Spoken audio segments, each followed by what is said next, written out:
السلام علیکم ورحمۃ اللہ وبرکاتہ۔ اعوذ باللہ من الشیطان اللعین الرجیم، بسم اللہ الرحمن الرحیم۔ الحمد للہ رب العالمین بارئ الخلائق اجمعین، والصلاة والسلام علی اشرف الانبیاء والمرسلین، حبیبنا حبیب الہ العالمین ابی القاسم محمد وعلى آلہ الطیبین الطاہرین المعصومین المنتجبین، لا سیما بقیۃ اللہ فی الارضین، اما بعد۔ فقال الامام حسین بن علی علیہ السلام: لا واللہ یا ابن عمی لا فارقت هذا الطريق ابدا، او انظر الى ابیات مکہ او یقضی اللہ فی ذلك ما يحب ویرضا۔ درود پڑھیں محمد علیہ۔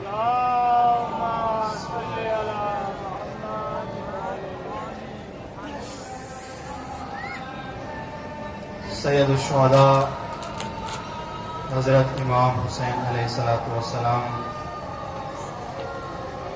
کا یہ مقدس قیام جو ظلم کے خلاف امام نے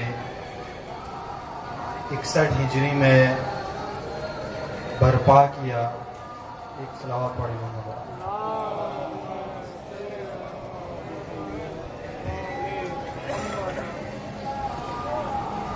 اس قیام کے اندر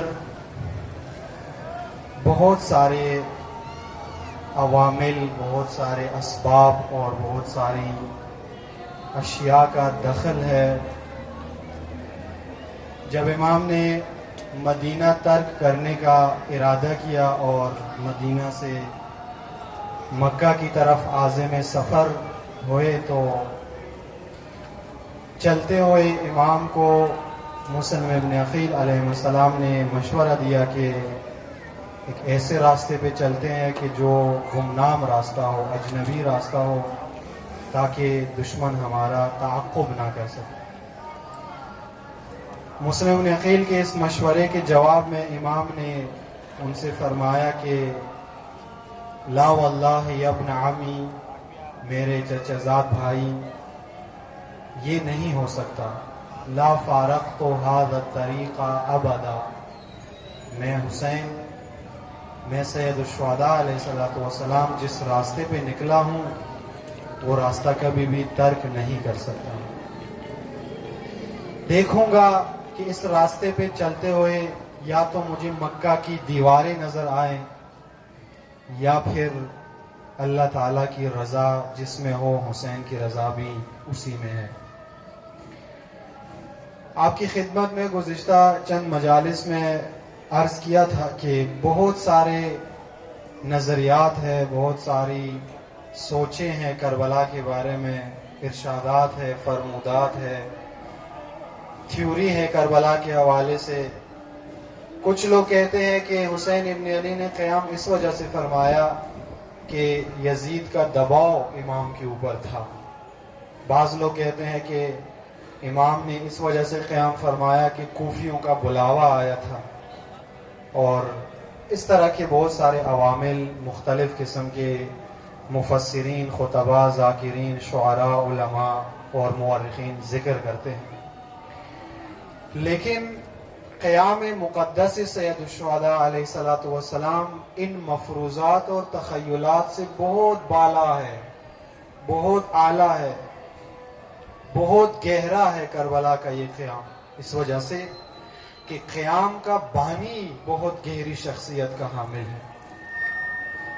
قیام کا بانی حسین ابن علی علیہ السلام کوئی معمولی شخصیت نہیں ہے کہ ہر انسان اس امام کے اقدام کو سمجھ سکے اور اس کے بارے میں اپنا نظریہ پیش کرے۔ یہ کوئی معمولی تحریک اور نہضت اور قیام اور آواز نہیں ہے جو امام حسین علیہ السلام نے بلند کی۔ امام علیہ السلام نے اس قیام کو ایک نام جو اپنے وصیت نامے میں محمد ابن حنفیہ کے نام ارشاد فرمایا، امام نے فرمایا کہ انما خرجت لطلب الاصلاح فی امت جدی، میں حسین ابن علی اصلاح امت جد کی خاطر مدینہ چھوڑ کے نکل رہا ہوں. یعنی کیا؟ یعنی خروج کر رہا ہوں تاکہ امت اصلاح پا جائے.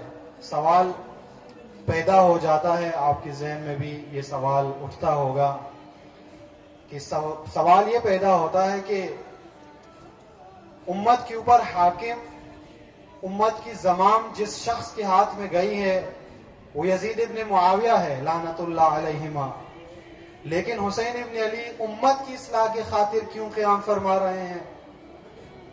قصور تو سارا حاکم کا ہے، خرابی تو ساری حاکم میں ہے، مشکلات تو ساری حاکم کی طرف سے ہیں. حسین ابن علی فرماتے ہیں انما خرجت لطلب الاصلاح فی امتی جدی، میں تو جد کی امت کی اصلاح کے لیے جا رہا ہوں. سوال بنتا ہے کہ امت کی اصلاح کیوں کر رہے ہو جب حاکم غلط ہے؟ مسئلہ تو وہاں پہ نہیں اس منکر سے ہونا چاہیے. یہاں تو لوگ تو ٹھیک ہے، جیسے اس وقت کے بزرگان بھی کہتے تھے لوگ تو حج بھی کر رہے ہیں، لوگ تو نمازیں بھی پڑھتے ہیں، روزے بھی رکھتے ہیں، حافظان بھی موجود ہے، قاریان بھی موجود ہے، اور روزے رسول کے مجاورین بھی بہت زیادہ ہے، پھر لوگوں کی اصلاح کیوں کر رہے ہیں؟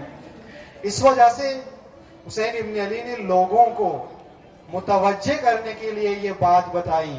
یہ وصیت نامہ جو امام نے بظاہر محمد ابن حنفیہ کے نام لکھا، یہ وصیت نامہ امام کے بھائی کے ساتھ مخصوص نہیں تھا، یہ قیامت تک ہر بشر کے لیے امام کا وصیت نامہ ہے. جس طرح امام حسین علیہ السلام قیامت تک انسانوں کے امام ہے، اسی طرح امام کا کلام بھی قیامت تک انسانوں کے لیے امام ہے. یوں نہیں ہے کہ امام محمد ابن حنفیہ کو وصیت کرتے ہیں تو میں اور آپ مجھ سے مبرہ ہے، بس ہم نے 2 آنسو بہا کے جنت میں اعلیٰ مقام پانا ہے. یوں نہیں ہے. یہ وصیت نامہ میرے اور آپ کے نام بھی ہے. یعنی کیا؟ یعنی امام متوجہ کرانا چاہتے ہیں کہ اگر سلطنت اسلامیہ کے اوپر، اگر خلافت اسلامیہ کے اوپر یزید حاکم بنا ہے تو اس کی حاکمیت میں سب سے پہلی غلطی، سب سے پہلی خرابی جو ہے وہ امت رسول اللہ کی ہے. امت نے موقع دیا ہے کہ ایسا پلید اور پست اور نابکار ابن نابکار آ کے حکومت پہ براجمان ہو جائے. اسی لیے امام نے فرمایا کہ امت کی اصلاح کے لیے جا رہا ہوں. امت کی اصلاح ہوگی تو اس طرح کے نابکاروں کا سایہ امت کے سروں سے ختم ہوگا. امام ہماری سوچ جو ائمہ معصومین علیہ السلام کے متعلق ہے وہ سوچ بہت ہی عجیب و غریب بھی ہے اور افسوسناک بھی ہے اور اہل بیت علیہ السلام سے بالکل الٹ بھی ہے. 360 درجے الٹ ہے ہماری سوچ ائمہ علیہ السلام کے بارے میں. خدا متعال نے امام کو کیا بنا کے بھیجا اور ہم نے امام کو کیا سمجھا، بہت بڑا فرق ہے اس میں، بہت بڑا فرق ہے. ہم امام کو جس تناظر میں دیکھتے ہیں، ہم امام کو سیاستدان سمجھتے ہیں، جیسے آج کل ہمارے اور آپ کے سیاستدان ہیں، 2 قدم آگے جا کے یو ٹرن لیتے ہیں. ہر 2 منٹ بعد ان کے بیان میں تضاد ہے. کبھی کہتے ہیں ہم رسول اللہ کا نظام لائیں گے، کبھی کہتے ہیں مدینہ فاضلہ بنائیں گے، کبھی کہتے ہیں امریکہ سے متاثر ہے، کبھی کہتے ہیں سعودی عرب کا نظام لائیں گے. لوگوں کو پتہ ہی نہیں ہے کیا نظام آئے گا. ہر صبح اٹھتے ایک نیا ٹویٹ آ جاتا ہے. ایسا ہے یا نہیں آپ کے ساتھ؟ یہ امام اور سیاستدان میں فرق سمجھے. سیاستدان جس کام کے لیے اپنے آپ کو بنا کر تیار کرتے ہیں، سیاستدان ہمیشہ ایشوز پر لوگوں کو اٹھانے کی کوشش کرتے ہیں، کسی بھی چیز کو ایشو بناتے ہیں. اگر ملک کا سربراہ کوئی اچھی بات کرے تو بھی وہ اس کو منفی میں لیتے ہیں، منفی بات دے لے تو اس کو ایسی بھی منفی میں لے لیتے ہیں، ہر چیز کو ایشو بناتے ہیں. یعنی اگر قوم کی مشکلات ہے تو ان مشکلات کو بہانہ بنا کر وہ اپنا راستہ نکالنے کی کوشش کرتے ہیں. یہ سیاستدان ہوتا ہے. لیکن جو اللہ کی طرف سے لوگوں کا امام نامزد ہوتا ہے وہ اس سیاستدان کے طریقہ کار پر چلنے والا نہیں ہوتا. آپ سب کو معلوم ہے، سنا ہے، پڑھا ہے، علی ابن ابی طالب علیہ السلام، درود پڑھے محمد،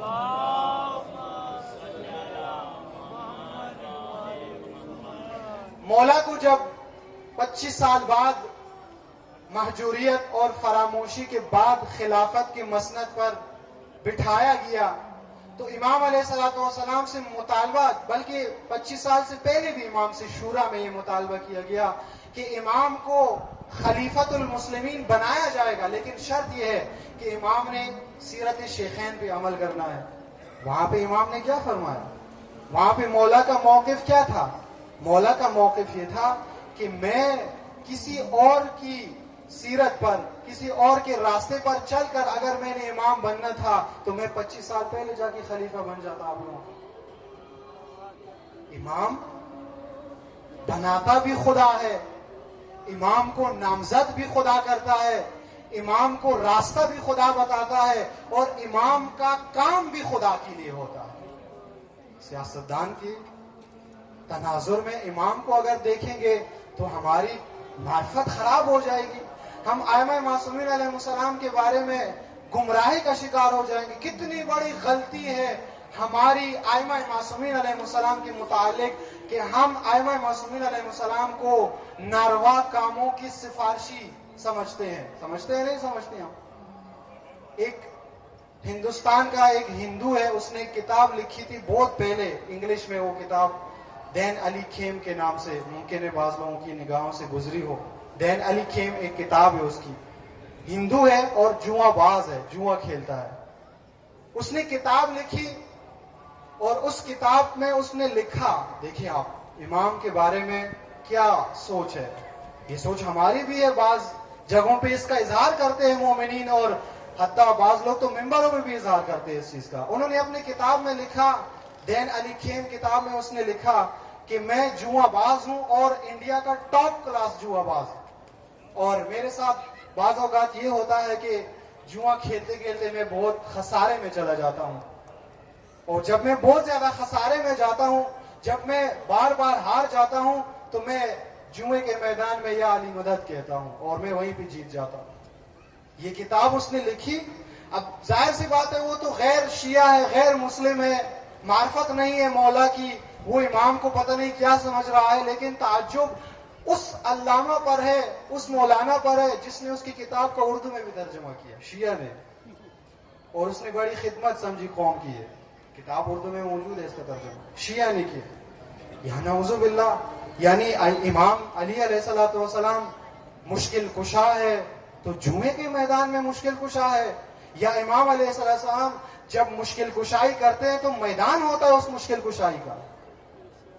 ہر میدان میں، ہر راستے میں، ہر مشکل میں مشکل کشا مدد کو نہیں آتے، ممنوع راستے ہیں بعض امام کے لیے، پروہیبٹڈ ایریا ہے امام کے لیے۔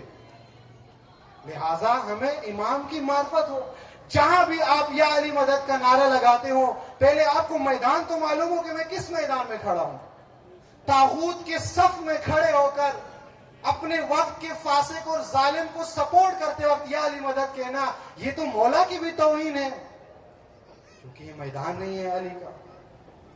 پہلے دیکھو، اب جنگ کرتے ہیں آپس میں، اس پہ تنازع کھڑے کرتے ہیں، ایک گروہ کہتا ہے یا علی مدد کہنا ہے، دوسرا کہتا ہے نہیں کہنا۔ بھائی سوال یہ پیدا نہیں ہوتا کہ یا علی مدد کہنا ہے نہیں کہنا، وہ تو کنفرم ہے کہ یا علی مدد کہے بغیر بات ہی نہیں بن سکتی، لیکن اصل بات جس کی طرف توجہ کرے وہ یہ ہے کہ کس میدان میں یا علی مدد کہنا ہے اور کہاں پہ نہیں کہنا، یہ ہے اصل۔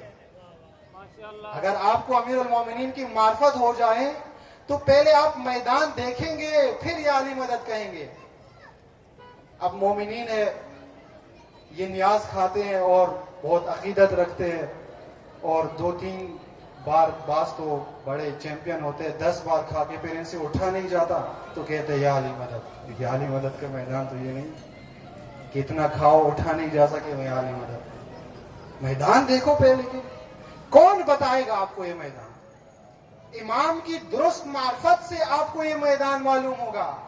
اگر آپ اس زمانے کے اندر یا علی مدد کا میدان سمجھنا چاہتے ہو تو تمہیں رجوع کرنا پڑے گا حضرت امام خمینی کی طرف۔ جب امام خمینی نے دیکھا کہ ایران کے اندر شیعوں کے سروں کے اوپر یزیدیت کا سایہ ہے، ہر طرف ظلم ہے، فساد ہے، فحشا ہے، منکر ہے. تو امام خمینی نے میدان میں یا علی مدد کہا اور علی کی مدد خمینی کو اس طرح شامل حال ہوئی کہ 40 سال بعد بھی اگر امریکہ، اسرائیل اور وقت کی یزید ڈرتے ہیں تو صرف ایران سے ڈرتے ہیں.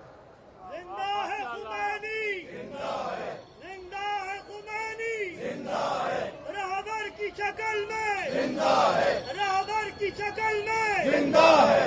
رہبر معظم کی صحت و سلامتی کے لیے، تمام علماء حقہ کی صحت و سلامتی کے لیے بلند ترین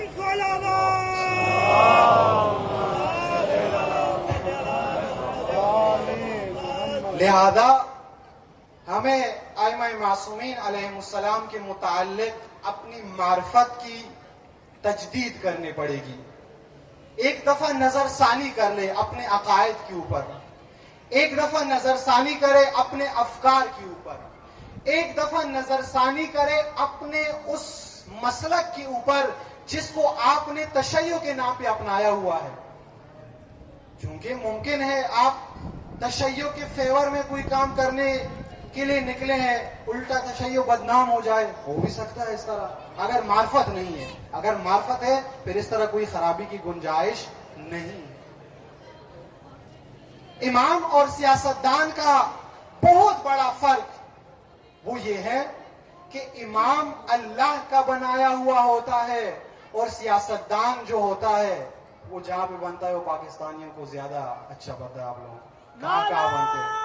تکبیر، نعرہ تکبیر، نعرہ رسالت، نعرہ رسالت، نعرہ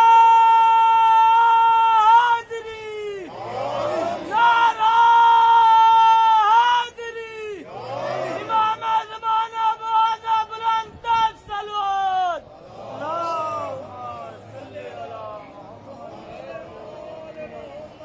جب سید الشہداء علیہ السلام نے قیام شروع کیا مدینہ کے اندر، تو امام علیہ السلام نے اس قیام کا محرک، اس قیام کی علت، اس قیام کا سبب، اس قیام کی وجہ جس چیز کو قرار دیا امام علیہ السلام نے، وہ یزید ابن معاویہ کا دباؤ نہیں تھا. وہ امام ہی نہیں ہو سکتا جو کسی طاغوت کے دباؤ میں آ جائے. وہ امام ہی نہیں ہو سکتا جو کسی طاغوت کے دباؤ میں آ جائے. وجہ کیا تھی؟ یہ امام حسین علیہ السلام سے پوچھئے، خطبات مطالعہ کریں. امام علیہ السلام نے، میں نے پہلی مجلس میں آپ کی خدمت میں عرض کیا تھا کہ کربلا کے واقعے سے 1 سال پہلے 59 ہجری میں حج کے موسم میں مینا کے میدان میں امام نے خطبہ دیا. تشیع اور سنیوں کی کتابوں میں خطبۃ المنا کے نام سے معروف ہے، تفصیلی خطبہ ہے. اس خطبے کا متن آپ مطالعہ کریں، معلوم ہو جائے گا امام نے قیام کیوں فرمایا. دباؤ نہیں تھی اصل وجہ، امام پہ کوئی ایسی چیز نہیں تھی. پھر کیا ہوا؟ امام علیہ السلام نے کیوں قیام فرمایا؟ امام نے قیام اس وجہ سے فرمایا جس کی طرف امام نے اشارہ کیا. متعدد جگہوں پہ امام نے، ہر جگہ امام نے اشارہ فرمایا. کل تھوڑی بہت وضاحت کی تھی ایک طالب علمانہ آپ کی خدمت میں کہ امام نے محمد ابن حنفیہ کے نام جو وصیت نامہ لکھا، اس وصیت نامے میں امام نے کیا فرمایا؟ خرجت لطلب الاصلاح، اصلاح امت جدی، جد کی امت کی اصلاح کی خاطر نکل رہا ہوں. لیکن ہمارے پڑھنے والوں نے اصلاح کا معنی بھی بدل دیا. خود بدلتے نہیں، قرآن کو بدل دیتے ہیں. خود تو بدلنا نہیں ہے ہم نے تو اٹل فیصلہ کیا ہوا ہے کہ نبی آئے، امام آئے، عالم آئے، مفسر آئے، ہم نے نہیں بدلنا، اس کو بدلنا ہے. کہتی بھی ہے کہ مولانا صاحب سے کہیں یہ مطالب نہ پڑھے، کچھ اور پڑھے. یعنی کیا؟ یعنی ہماری مرضی کا دین پڑھے. اور بعض خطبہ مجلس سے پہلے پوچھتے بھی ہیں لوگ کس چیز کو پسند کرتے ہیں، ہے نا ایسی بات. پہلے پوچھتے ہیں لوگوں کی کیا پسندیدہ موضوعات ہے، وہ پڑھتے ہیں. امام علیہ السلام کا یہ موقف نہیں ہوتا. اگر یہ رسول اللہ کا فرمان ہے، یہ رسول اللہ کی حدیث اہل سنت اور اہل تشیع دونوں کی کتابوں میں موجود ہے. رسول اللہ نے اپنے ایک صحابی کو متوجہ کراتے ہوئے فرمایا کہ اے فلاں صحابی، اگر میرے بعد تو نے دیکھا کہ ساری دنیا ایک راستے پہ جا رہی ہے اور میرا وسیع اور وزیر علی دوسرے راستے پہ جا رہا ہے، پھر بھی ساری دنیا کو چھوڑ کر علی کے پیچھے چلنا ہے. یعنی کیا؟ یعنی ساری دنیا ایک موضوع پسند کرے، لیکن حق کا موضوع جو ہوگا اس موضوع سے ہٹنا نہیں ہے، چاہے پوری دنیا ہی مخالفت کرے. اور علی کا فرزند حسین ابن علی جب یزیدیت کے خلاف قیام کے لیے اٹھ کھڑا ہوا تو حسین ابن علی کی سیرت بھی یہی تھی. صحابہ نے امام کو منع کیا قیام سے، زوجہ رسول اللہ نے امام کو منع کیا قیام سے، عبداللہ ابن عباس نے امام کو منع کیا قیام سے، بھائی نے منع کیا قیام سے، چچا زاد بھائیوں نے قیام سے منع فرمایا، اور بڑے بڑے لوگوں نے سید الشہداء کو قیام سے منع فرمایا. لیکن امام نے فرمایا کہ میں سمجھوتے والا دین نہیں لے کر آیا ہوں. حسین ابن علی نے جس ماں کا دودھ پیا ہے وہ دودھ اجازت نہیں دیتا کہ حسین یزید کی بیعت میں آ جائے. ہو ہی نہیں سکتا، سوال ہی پیدا نہیں ہوتا. آپ نے امام حسین علیہ السلام کا یہ سفر بہت خوبصورت سفر ہے امام کا. 28 رجب سے جو امام کا سفر شروع ہوتا ہے اور 2 محرم پہ کربلا میں اس کا ایک مرحلہ ختم ہو جاتا ہے اور عصر عاشور تک پھر اور مزید اس میں واقعات اور خطبات ہے. اس کے اندر اگر آپ امام علیہ السلام کے احوال کا مطالعہ کریں، کہاں پہ امام خوشی کا اظہار کرتے ہیں، کہاں پہ امام جلال میں آتے ہیں، کہاں پہ امام ریئیکشن دکھاتے ہیں، یہ بہت معنی خیز مقامات ہیں امام کی سیرت میں. سب سے زیادہ امام کو جلال جہاں پہ آیا معلوم ہے وہ کہاں پہ آیا؟ وہ کہاں پہ امام کو آیا؟ امام کو سب سے زیادہ جلال عصر عاشور کو نہیں آیا جب سارے انصار شہید ہو گئے. امام اس وقت بالکل مطمئن، قرآن کی گواہی کے مطابق نفس مطمئنہ تھے امام عاشور کے دن. لیکن جلال امام کو کب آیا؟ جب مدینہ کی گلی میں مروان نابکار کے نابکار بیٹے نے امام کو یزید کی بیعت کا مشورہ دیا. تاریخ نے لکھا ہے کہ جناب سیدہ کے فرزند حسین ابن علی کو جتنا جلال اس وقت آیا کسی وقت امام کو اتنا جلال نہیں. یعنی امام اپنے لیے باعث ذلت سمجھتے ہیں اس طرح کے لوگوں کے ساتھ مل کر سمجھوتا کر لینا، یا حتیٰ کم از کم خاموشی اختیار کر لینا. امام خاموشی کے بھی قائل نہیں تھے. میں نے اشارہ کیا تھا کہ امام لا تعلقی کے بھی سخت خلاف تھے. مکتب اہل بیت میں، مکتب کربلا میں، مکتب عاشورہ میں سب سے زیادہ منفور ترین چیز جو ہے وہ لا تعلقی ہے، وہ بی تفاوتی ہے، وہ گھر میں بیٹھنا ہے، وہ یہ سوچ ہے کہ تجھے کیا اور مجھے کیا. یہ سوچ کربلا کی نگاہ سے منفور ترین سوچ ہے جو آج ہمارے اور آپ کی بنی ہوئی ہے. کیا کہتے ہیں اپنے بچوں کو گھروں میں؟ کیا کہتے ہیں؟ بیٹا اسکول میں جاتے ہوئے کسی کے کام سے غرض نہیں رکھنا، جو بھی کرے وہ کرے، آپ کو کیا ہے ایسی چیز. اپنے ہمسائے میں، پڑوسی میں دیکھتے ہیں کہ منکر انجام پایا جا رہا ہے، ایک دوسرے کو کہتے ہیں دوسرے کا غم، دوسرے کا مشکل ہم اپنے گھر کیوں لے آئے؟ اپنے گھر کو آسودہ رکھو، دوسروں کی لڑائیوں میں کیوں دخل اندازی کرتے ہو؟ یہی سوچ حسین ابن علی کی وقت مدینہ کے اندر تھی. یہی سوچ حسین ابن علی کے دور میں مکہ کے حاجیوں کے ذہنوں میں موجود تھی. وہ کیا کہتے تھے؟ اگر یزید فاسد ہے، پلید ہے، پست ہے اور غیر الہی ہے تو حسین ابن علی کو کیا مشکل ہے؟ چھوڑ دے اس کو، اپنے طور پر امام اپنا حج کرے، روزہ رکھے، نماز پڑھائے، لوگوں کو نصیحتیں کرے. امام نے فرمایا یہ دین رسول اللہ کا دین نہیں ہے کہ سایہ یزیدیت کا ہو اور تم لا تعلق بیٹھ کر اللہ کرنے میں لگ جاؤ. یہ تو رسول اللہ کا دین ہے. کربلا کے زمین پر ورود سے کچھ دیر بعد امام نے جو خطبہ ارشاد فرمایا، اس خطبے میں امام نے کیا فرمایا؟ الا ترون الی الحق لا یعمل بہ. اور رسول اللہ کی وہ حدیث جو امام نے بیان فرمائی کہ میں نے رسول اللہ سے سنا ہے کہ جو شخص دیکھے ایسے حاکم کو جو حلال خدا کو حرام کر رہا ہے، حرام خدا کو حلال کر رہا ہے، تو پھر کیا کرنا ہے؟ رسول اللہ نے کیا فرمایا؟ پھر اگر کوئی شخص ایسے حاکم کو دیکھنے کے بعد بھی خاموش بیٹھا رہے، ایسے حاکم کو دیکھنے کے بعد بھی لا تعلق بیٹھا رہے، تو اللہ تعالیٰ کا وعدہ ہے کہ اس شخص کو بھی قیامت کے دن اسی جگہ میں رکھے جہاں اس فاسد اور ظالم بادشاہ کو رکھے.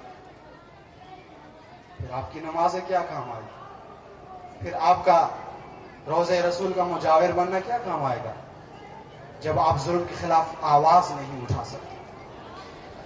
امام علیہ الصلوۃ والسلام قیام کربلا جو انجام دے رہے ہیں اور مدینہ سے نکل کر امام ایک لمبے عرصے تک مکہ میں رہتے ہیں اور مکہ سے پھر کربلا میں امام شہادت تک جا پہنچتے ہیں، یہ قیام کس لیے ہے؟ یہ قیام اس لیے ہے کہ اس وقت کے لوگ لا تعلقی سے باہر آ کر معاشرے کے مسائل اور مشکلات سے اپنے آپ کو متعلق سمجھے۔ یہ قیام اس لیے ہے کہ خواب میں، نیند میں سوئے ہوئے لوگ جاگ کر بیدار ہو جائے اور زمانے کے مظلوم طبقات اپنے وقت کے ظالمین کا گریبان پکڑے۔ یہ حسین ابن علی کے قیام کی وجہ ہے، وگرنہ کوئی اور مشکل نہیں تھی، سب کچھ ٹھیک تھا۔ یہ مشکل تھی، لوگ بے تفاوت، لوگ لا تعلق، لوگ خواب غفلت میں، لوگ نیند میں، لوگ بالکل معاشرے کے مسائل سے لا تعلق، اور یزیدیت کھلم کھلا دین میں انحراف پیدا کر رہی ہے۔ اس لیے امام نے قیام فرمایا، اسی لیے سید الشہداء علیہ الصلوۃ والسلام نے یہ راستہ انتخاب کیا۔ یہ راستہ جو امام نے انتخاب کیا، یہ راستہ امام نے سیرت امیر المومنین سے لیا ہے، یہ راستہ امام نے قرآن سے لیا ہے، یہ راستہ امام نے رسول اللہ سے لیا ہے، اور یہ راستہ امام نے اسی لیے انتخاب کیا ہے چونکہ امام جو اللہ کی طرف سے دنیا میں آتا ہے، وہ امام کا پہلا فریضہ یہی ہوتا ہے کہ غافل لوگوں کو بیدار کرنا ہوتا ہے۔ امام بعثت انبیاء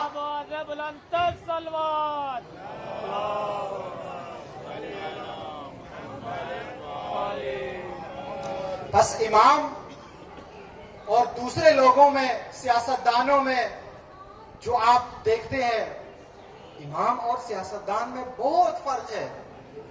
امام جس ہستی کا نام ہے کچھ اور ہے، اور جو آپ دیکھتے ہیں وہ کچھ اور ہے۔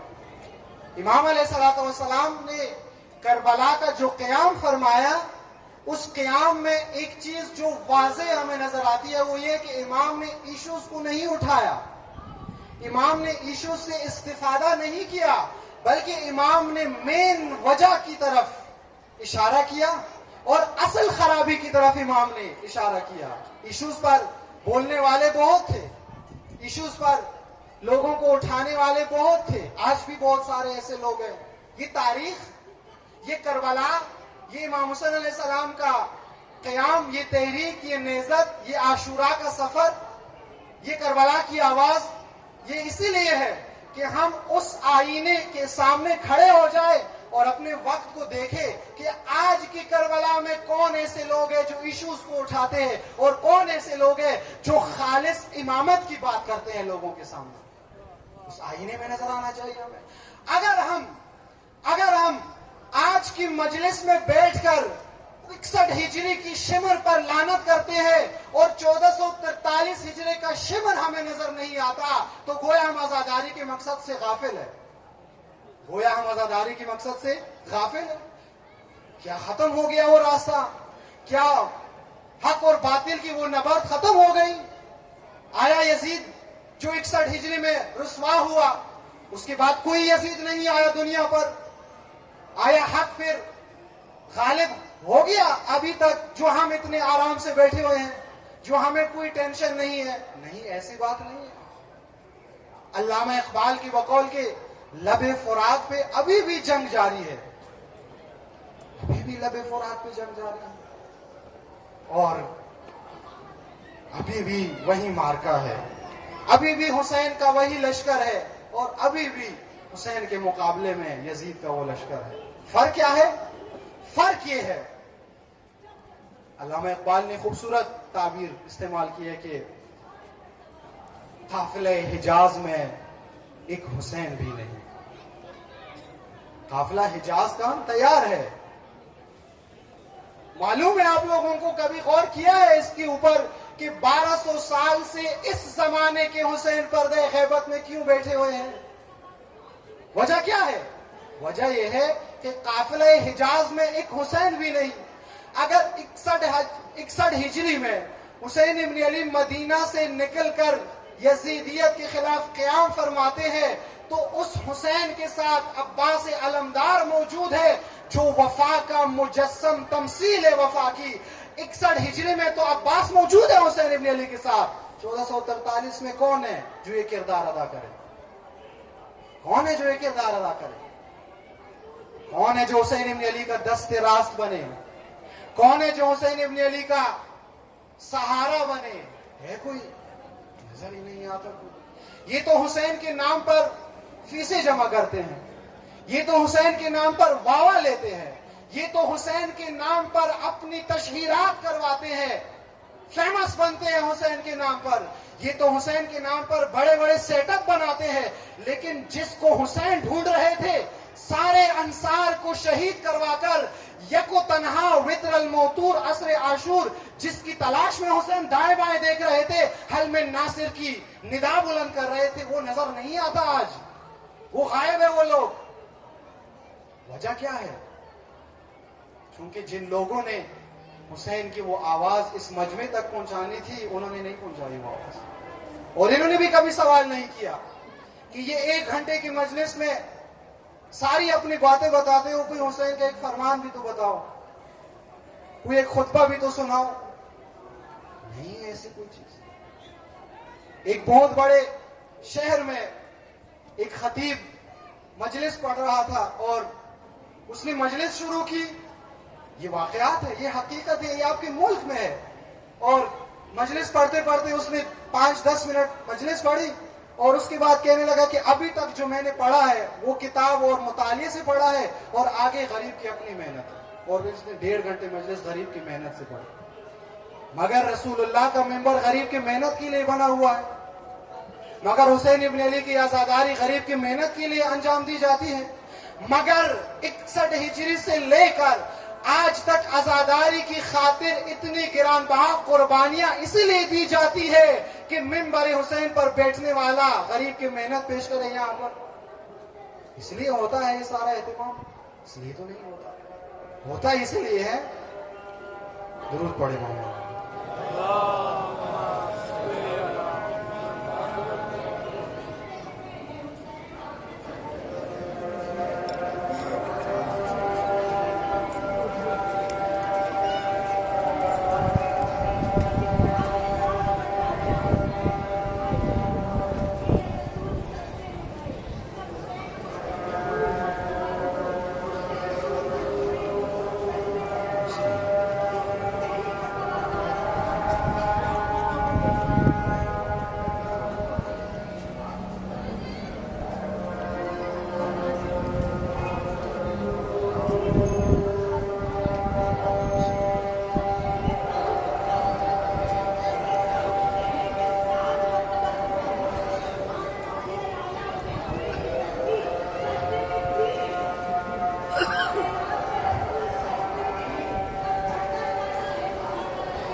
امام زمانہ باز بلند تر سلوات.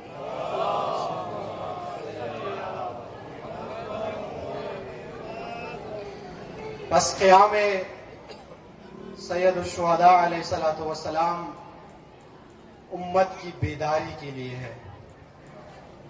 یہ حرکت یہ عظیم الشان حرکت یہ لوگوں کو بیدار کرنے کے لیے حسین ابن علی نے انجام دی. حسین ابن علی نے اس کاروان کے ساتھ ساتھ کتنے لوگوں کو غلط فہمیوں سے نکال کر بیداری کی طرف لایا، تاریخ میں دیکھیں. وہ لوگ جو بنو امیہ کے پروپیگنڈے کے شکار تھے، وہ لوگ جن کو 100 سالہ محنت کر کے علی و آل علی سے دور کیا گیا تھا، ان کو حسین ابن علی نے کچھ لمحوں کے اندر اس پروپیگنڈے سے نکال کر کربلا کے شہداء میں شامل کر دیا. کس طرح؟ اس طرح کہ حسین ابن علی کربلا کو تحریک سمجھ کے نکلے تھے. حسین ابن علی کربلا کو نہضت سمجھ کے نکلے تھے. حسین ابن علی کربلا کو موومنٹ سمجھ کر نکلے تھے. حسین ابن علی کربلا کو یزیدیت کے خلاف پیکار بنانے کے لیے نکلے تھے. اور اس کا اثر یہ ہوا کہ مخالفین، اور اس کا اثر یہ ہوا کہ غیر مسلمین، اور اس کا اثر یہ ہوا کہ امامت کے معتقد نہ جو امامت کے معتقد نہیں ہے، ان لوگوں کو بھی امام نے اپنے لشکر میں شامل کر لیا، غیر مسلموں کو شامل کر لیا. ہم اور آپ حسین ابن علی کے اس عزاداری کے امین ہے، حسین ابن علی کی اس عزاداری کے امانت دار ہے، وارث ہے. ہمارا فریضہ کیا بنتا ہے؟ ہمارا فریضہ یہ بنتا ہے کہ جن لوگوں کو بنو امیہ کے خطیبوں نے، مفتیوں نے علی و آل علی سے دور کیا ہے، ان کو قریب لے آئے، نہ کہ ان کو دور کرے فرش عزا سے. وہ خطیب، وہ شیعہ، وہ عزادار، وہ نوخواں، وہ شاعر کہ جو اپنی غیر ذمہ دارانہ بات کی وجہ سے لوگوں کو عزاداری سے دور کرتا ہے، وہ مجرم ہے مطلب اہل بیت کے اندر، وہ جواب دہ ہے قیامت کے اندر. اس لیے کہ حسین ابن علی کی کوشش تھی کہ جتنے بھی لوگ ہیں وہ اس قیام میں شامل ہو جائے. کسی کے لیے حسین ابن علی نے راستہ بند نہیں کیا تھا، کسی کے لیے ممانعت نہیں تھی، مگر ہر ایک کا اپنا مقدر، ہر ایک کی اپنی نصیب تھی. کوئی کوفہ سے بزرگی کے عالم میں لشکر حسین ابن علی تک پہنچ گیا، اور کوئی عاشور تک کربلا کے اندر سے ہو کے واپس چلا گیا. کتنا فرق ہے. یہ ایام، یہ مجالس، یہ مناسبت، یہ آپ کے لیے عظیم الشان فرصت ہے. اس فرصت میں عموماً یہ دن آتے ہیں تو خواتین اور مرد مل کر حاجات کی لسٹیں بنانا شروع کرتے ہیں. کسی کو اولاد چاہیے، کسی کو پیسہ چاہیے، کسی کو گاڑی چاہیے، کسی کو موبائل چاہیے، کسی کو یورپ کا ویزا چاہیے، کسی کو سفارش چاہیے، کسی کو عہدہ چاہیے. ان دنوں میں حاجات ضرور مانگے. میں کل اشارہ کروں گا کہ حسین ابن علی کس طرح لوگوں کی حاجات پوری کرتے ہیں. لیکن ان حاجات کے ساتھ ساتھ، ان حاجات کو بیان کرنے کے ساتھ ساتھ ایک کام اور بھی کرے آپ، وہ یہ کہ حسین ابن علی کے محضر میں بیٹھ کر، تنہائی میں بیٹھ کر، علم کے پاس بیٹھ کر، امام بارگاہ کے اندر بیٹھ کر، منبر کے پاس بیٹھ کر، جلوس میں کسی خلوت میں کھڑے ہو کر حسین ابن علی سے کچھ باتیں کرو، اور وہاں پہ عہد کرو حسین ابن علی کے ساتھ، اور وہاں پہ حسین کا واسطہ دے کر خدا نے متعال سے توفیق طلب کرو کہ خدایا اگر حر جیسا انسان لشکر یزید سے اٹھا کر حسین کا سپہ سالار بنا سکتے ہو تو میں زیادہ گناہگار تو نہیں ہوں گا. یہ کرم مجھ پہ بھی ہو جائے. کیوں نہیں ہوتا ہمارے اوپر یہ کرم؟ کیونکہ ہم نے کبھی یہ توفیق خدا سے طلب نہیں کی، ہم نے کبھی یہ دعا خدا سے مانگی ہی نہیں ہے. ہم جب خدا نے متعال سے جب حسین کا واسطہ دے کر اولاد مانگتے ہیں تو کہتے ہیں کہ پروردگارہ ہمیں اولاد نرینہ عطا کرنا. کبھی کسی نے یہ دعا نہیں مانگی کہ خدایا مجھے ایسی اولاد عطا کر، ایسا بیٹا عطا کر جو حسین زمان امام اسد کا سپاہی بن سکے. یہ دعا کرو آپ، خدا قبول کرے گا آپ کی یہ دعا. دروازے اہل بیت، مکتب اہل بیت میں تنگ نظری نہیں ہے، محدودیت نہیں ہے. ہر قسم کا بندہ یہاں پہ آ کر حر بن سکتا ہے. ہم اور آپ بھی بن سکتے ہیں. بدل سکتے ہیں زمانہ, بدل سکتے ہیں ہم یہ حالات. انہی لوگوں میں سے, انہی افراد میں سے جو حسین ابن علی کے لشکر کے نہیں تھے, جو حسین ابن علی کے مکتب اور مذہب کے نہیں تھے, ایک شخص زہیر ابن قین ہے. روحی و ارواح العالمین لہ الفدا. وہ زہیر ابن قین کہتے ہیں کہ جب امام مدینہ سے نکلنے لگے, اور انہی دنوں زہیر ابن قین بھی حج کے سفر پہ گیا ہوا تھا, اور حج کے سفر سے واپسی پر امام بھی جا رہے تھے اور یہ بھی جا رہے تھے. زہیر ابن قین عثمانی خلافت میں خلفاء کا ماننے والا تھا. آج کی اصطلاح کے مطابق زہیر ابن قین اہل سنت تھا, خلیفہ کو مانتا تھا, امام کی امامت کا قائل نہیں تھا. اور زہیر ابن قین ان لوگوں میں سے تھا جن کو بنو امیہ نے اپنے پروپیگنڈے میں رکھا ہوا تھا کہ خلیفہ سوم کا قاتل امیر المومنین ہے اور اہل بیت ہے. یہ بھی انہی لوگوں میں سے ایک تھا جو یہ سمجھتا تھا کہ اہل بیت خلیفہ سوم کے قاتل ہے. یہ پروپیگنڈے کا شکار تھا. اور سفر کے دوران زہیر ابن قین کی کوشش تھی, چونکہ ایک راستے پہ تھے, جس راستے پہ حسین ابن علی تھا اسی راستے پہ زہیر ابن قین بھی تھا. جہاں پہ حسین اپنا کاروان روکتا تھا زہیر وہیں پہ چل پڑتا تھا, اور جہاں پہ زہیر رک جاتا تھا, جہاں پہ امام چل پڑتے تھے زہیر وہیں پہ رک جاتا تھا. کس وجہ سے؟ زہیر کا ارادہ یہ تھا کہ میری ملاقات حسین سے نہ ہو. ملنا ہی نہیں چاہ رہا تھا حسین ابن علی سے, اس قدر دور تھا. لیکن ایک مقام پہ کہتے ہیں کہ حسین ابن علی کو ایک کاروان نظر آیا, کچھ لوگ نظر آئے سواریوں پر. مولا نے ایک صحابی سے کہا کہ کاروان کس کا ہے, یہ کون ہے یہ شخص؟ کچھ اصحاب جا کے وہاں گئے, واپسی پر آ کے کہنے لگے مولا ایک مسافر ہے, حج کر کے واپس آ رہا اور نام اس کا زہیر ابن قین ہے. مولا نے جب زہیر ابن قین کا نام سنا تو اپنے صحابی کو بھیجا کہ زہیر کو میرے پاس لے آؤ. اے کاش ہم اہل بیت کی زیارت کے مشتاق ہیں, کاش ہم اس مقام پہ پہنچ جائے کہ اہل بیت ہماری زیارت کی مشتاق بن جائے. زہیر ابن قین وہ انسان ہے جس کی زیارت کے اشتیاق حسین ابن علی کو تھا. زہیر کو جب یہ پیغام دیا, زہیر نے کہا میں امام سے ملنا نہیں چاہتا ہوں. زہیر کی زوجہ نے جب یہ بات سنی تو زوجہ زہیر نے کہا زہیر رسول اللہ کا فرزند بلائیں اور آپ نہ جائیں, فاطمہ کا بیٹا بلائیں اور آپ نہ جائیں, یہ کیا مسلمانی ہے, یہ نہیں ہو سکتا. زہیر نے کہا جاتا ہوں. جب حسین کی خدمت میں زہیر ابن قین آیا, تاریخ نے نہیں لکھا کہ حسین نے زہیر ابن قین سے کیا فرمایا اور زہیر نے حسین سے کیا فرمایا, دونوں کے درمیان کیا بات چیت ہوئی.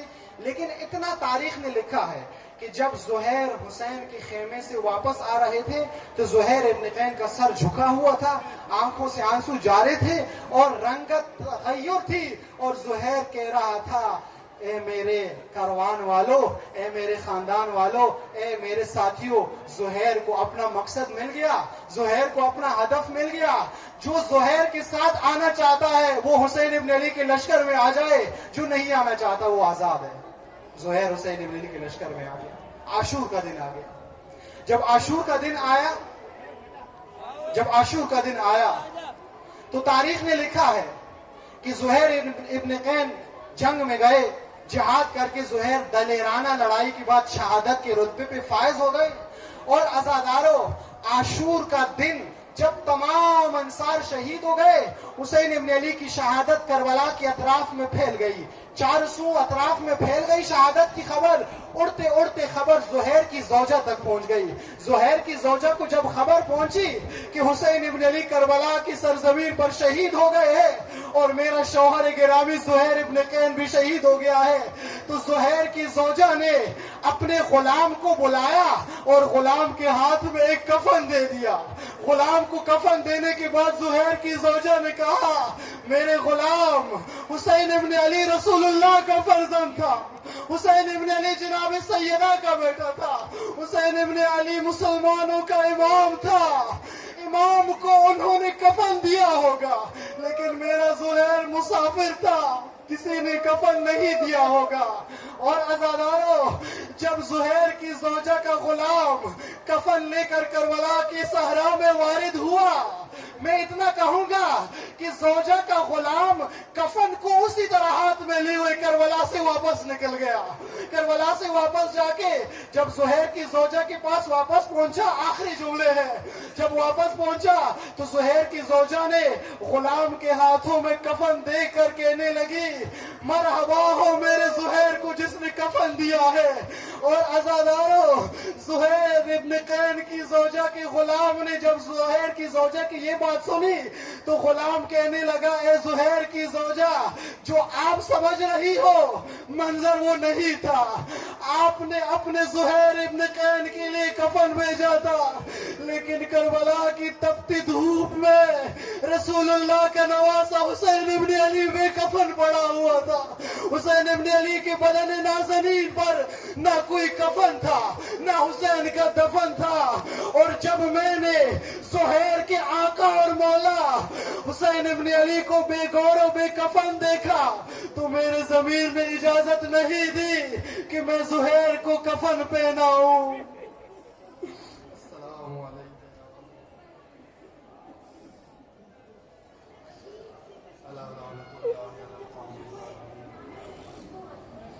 وسيعلم الذين ظلموا أي منقلب وباسمك العظيم الأعظم العازل جل كرم بالحسين کا سب مل کے پڑھی یا اللہ یا اللہ یا اللہ یا اللہ. پروردگار بحق محمد و آل محمد بحق اسماء حسنى بحق سید الشہداء علیہ السلام ہمیں سیرت سید الشہداء اور کربلا پر عمل کرنے کی توفیق عطا فرمائے. پروردگار جتنے مومنین اور مومنات اس عزاداری میں شریک ہے, بانیان ہے, خطبہ ہے, ذاکرین ہے, مومنین ہے, عزادار ہے, مرد و زن ہے, پروردگارہ سب کے جان و مال و آبرو کی حفاظت فرما. پروردگارہ سب کے حاجات کو برآوردہ فرما. مریضوں کو شفا یابی عطا فرما. پروردگارہ مسافرین کا سفر بخیر فرما. پروردگارہ تجھے واسطہ محمد و آل محمد کا ہمارے مولا و مقتدی امام زمانہ کے ظہور میں تعجیل فرما. ہمیں امام کے اعوان و انصار میں سے ہونے کی توفیق عطا فرما. پروردگارہ دنیا بھر میں مسلمانان ہے, مظلومین ہے, حسین ابن علی کے پیروکار ہے, فلسطین و کشمیر و سوریہ و افغانستان و بحرین و یمن و پاکستان و ایران میں پروردگارہ سب کو دشمنوں کے شر سے محفوظ فرما. ظالمین کو ظلم سمیت نیست و نابود فرما. پروردگارہ آج روز آزادی ہے, پروردگارہ اس مملکت کو دشمنوں کے شر سے محفوظ فرما. پروردگارہ پاکستان کو حقیقی آزادی نصیب فرما. ہمیں پاکستان کی حفاظت کرنے کی توفیق عطا فرما. تمام مومنین اپنی توفیقات میں اضافے کے لیے, دعاؤں کی قبولیت کے لیے, بالخصوص امام زمانہ کے ظہور میں تعجیل کے لیے مل کر بآواز بلند درود پڑھی.